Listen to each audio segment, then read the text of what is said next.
டேய், நான் தான் கேட்டுட்டு இருந்தேன். வெடி கேட்டுச்சு. வழக்கம் போல நீ தான் கத்துவ. சண்டைலாம் ஒண்ணும் இல்லப்பா.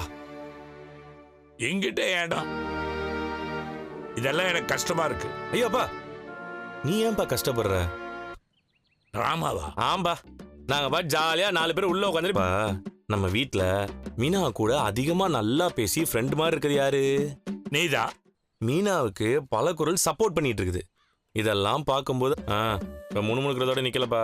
அவங்க காண்ட வேற மாதிரி தண்டோரா போட்டு இருக்காங்க. என்னடா பண்றா? என்னடா சொல்ற? ஆமாப்பா, நல்லா பண்றா. நம்ம அம்மா தான் ராஜதந்திரியாச்சே. மீனாவையும் பல குரலையும் பிரிக்கிறதுக்கு இப்படி ஒரு ட்ரிக் பண்ணிடுச்சுப்பா. என்னடா பண்ணாங்க? நேரா மீனாட்ட வந்திருக்கிறாங்க.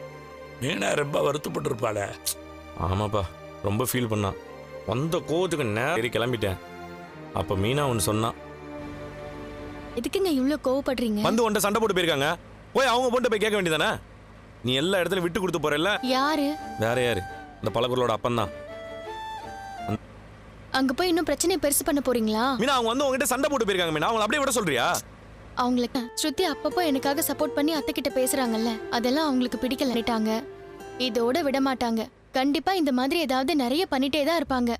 இப்ப வேற என்னதான் சரி, நடிக்கணுங்க. எனக்கும் ஸ்ருதிக்கும் ஆகல பண்ணிடுவாங்க. மீனா, போய் நேரம் எங்க அம்மாவை சத்தம் போட்டா சும்மா இருக்க போறாங்க. அதை விட்டு எதுக்கு இதெல்லாம்? ஏங்க இந்த அதுவும் சரிதான். இல்லைன்னா எங்க அம்மா வேற ஏதாவது பிளான் பண்ணிட்டு இருப்பாங்க. நீ சொன்ன கால் பண்ணி இந்த விஷயத்த சொல்லிடுறேன். சரி போடு. நிக்காத. மேல வச்சுக்காதீங்க. நீ தானே பேச சொன்ன. டேய், சொன்னதை மட்டும் சொல்றா. முதல்ல உங்க அம்மா எங்க என்கிட்ட வந்து பேசினாங்க? அத நீங்க சொல்றாங்க. அவங்க நார்மலா கேட்டிருப்பாங்க. புரியுதா? நார்மல் கருத்து என்ன வரும்? என்னென்ன வார்த்தை எல்லாம் பேசிருக்காங்க. ஏதோ வாழ்க்கைய கெடு. கரெக்ட்டுங்க. இவங்க தான் என்ன பத்தி தப்பா ஏதாவது சொல்லிருப்பாங்க. இங்க பாரு, நான் சொல்லிருக்கேன்ல, இது சரியான கேடி மீனா. இத்துரு என்ன பண்ணுவ? என் கையில இருந்து வாங்கணுமா உனக்கு? குடுப்ப நானும் பாத்துட்டு இருக்கேன். உங்களுக்கு ரவுடியா தெரியறாரா? போதும், முடிச்சுக்கலாம். அதுக்கு நானும் உங்களுக்காக இந்த வீட்ல நிறைய சப்போர்ட் பண்ணிருக்கேங்க. அதுதான் ஏன் தப்பு. இப்பதான் புரியுது நீங்க யாருன்னு. உங்ககிட்ட பேசாம போறதுல எனக்கு ஒன்னும் எந்த லாஸுமே கிடையாது. எனக்கு உங்க லைஃப்ல மீனா கிட்ட பேசவே மாட்டேன்.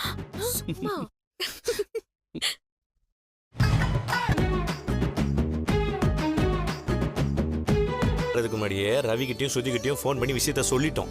அவங்களும் நாங்க சொன்னதுக்கு சரின்னு சொல்லிட்டாங்க. அம்மாவுக்காக நடிப்பாங்க. ஆனா இங்க உங்க அம்மாவை சந்தோஷப்படுத்துறதுக்காக வந்து பிரச்சனை பண்ணும். அப்புறம் எனக்கு பிபி ஏறிடும். நான் பிரச்சனை பண்ண ஆரம்பிச்சிருவேன். இதெல்லாம் தேவையா? பிடிச்சுக்கிறத சந்தோஷமா பாக்குற ஒரே ஒரு அம்மா இவதான். இப்ப மீனாவும் பழக்குறலும் ஒன்னா இருக்காங்கன்னு தெரிஞ்சா அம்மாவுக்கு மூக்கரிக்க ஆரம்பிச்சிடும். அப்புறம் நான் புத்திசாலித்தனமா ஏதோ பண்றதா நினைச்சு அதுக்கு மேல ஒரு பெரிய பிரச்சனை இருக்கிறது கூட ஒரு மாதிரி ஜாலியா தான் பாருக்குது. எத்தனை நாள் தான் போகுதுன்னு பாப்போம். இது என்ன முடிவுன்னு தெரியல. போட்டுருவாரு. நான் வெளில போயிட்டு வரேன். அவங்களாம் நம்பிட்டாங்க. இப்ப கூட என்ன கூப்பிட்டு பாத்தியா, இதுக்கு தான் நான் சொன்னேன், இப்படிலாம் சண்டை உனக்கு பிடிக்கல. அதுக்கு இப்படிதான் செய்வாங்களா? அதான் கோவம் அதிகமா இருக்கும். அவங்களை இன்னும் திட்டிக்கிட்டே இருப்பாங்க. இப்ப நீங்க பேசி டு ஃபேஸ் பேசி விட்டுருவேன். எனக்கு வந்த கோவத்துக்கு உன் அம்மாவை நல்லா திட்டிருப்பேன்.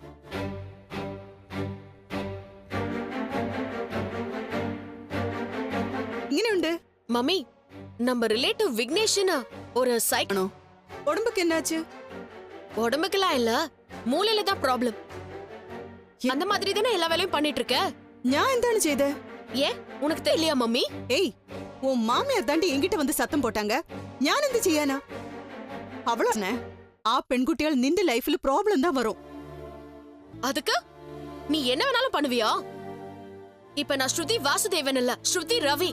சும்மா இருக்க மாட்டேன் சொல்லிட்டேன். ஸ்ருதி, ഞാൻ പറയുന്നത് கேளு. வெய் மம்மி, நேர்ல மட்டும் பார்த்தேன், இன்னும் கொஞ்சம் திட்டி விட்டுருப்பேன். என் மம்மிக்கு இதே வேலையா போச்சு. எல்லா டைமும் ஏதாவது ஒரு ப்ராப்ளம். இதுல நான் சொல்லிக்க என்ன இருக்கு? அட பாவி, கேடிடா நீ. பயங்கர சேஃபா ப்ளே பண்ற பாத்தியா? எனக்கு ஏமா வம்பு வேண்டாம், நான் சைலண்டாவே இருந்துக்கிறேன். பரவாயில்ல, கொஞ்சம் கொஞ்சம் போ. நீங்க இவங்களுக்கு சொந்தமா? இல்ல டாக்டர். பண்ணிட்டேன்.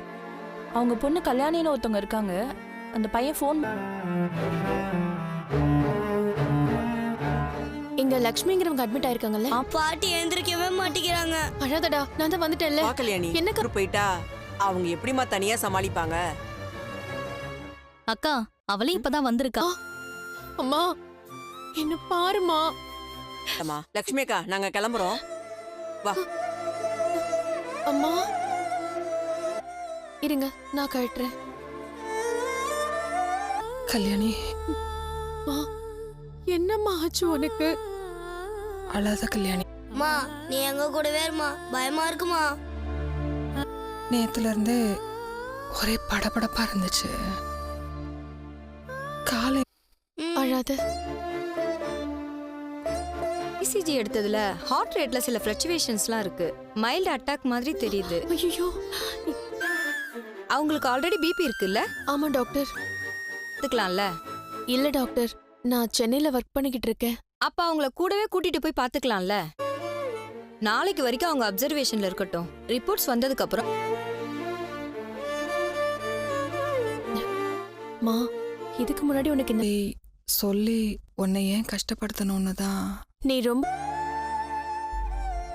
அந்த வாழ்க்கை உனக்கு நிலைக்குமா இல்லையான்னு இதெல்லாம் தான் என் மனசுல ஓடிக்கிட்டே இருக்கு. இப்ப ஏதோ பக்கத்து வீட்டு அக்கா உன்னை பார்த்தாங்க, கூட்டிட்டு வந்தாங்க, சரி. யாருமே இல்லாத நேரத்து விதி மேலேயே பழிய போடு. எல்லா தடவையும் நீ தான் பயப்படாத, நான் தான் இருக்கேன்ல. எல்லாமே சரியாயிடும்.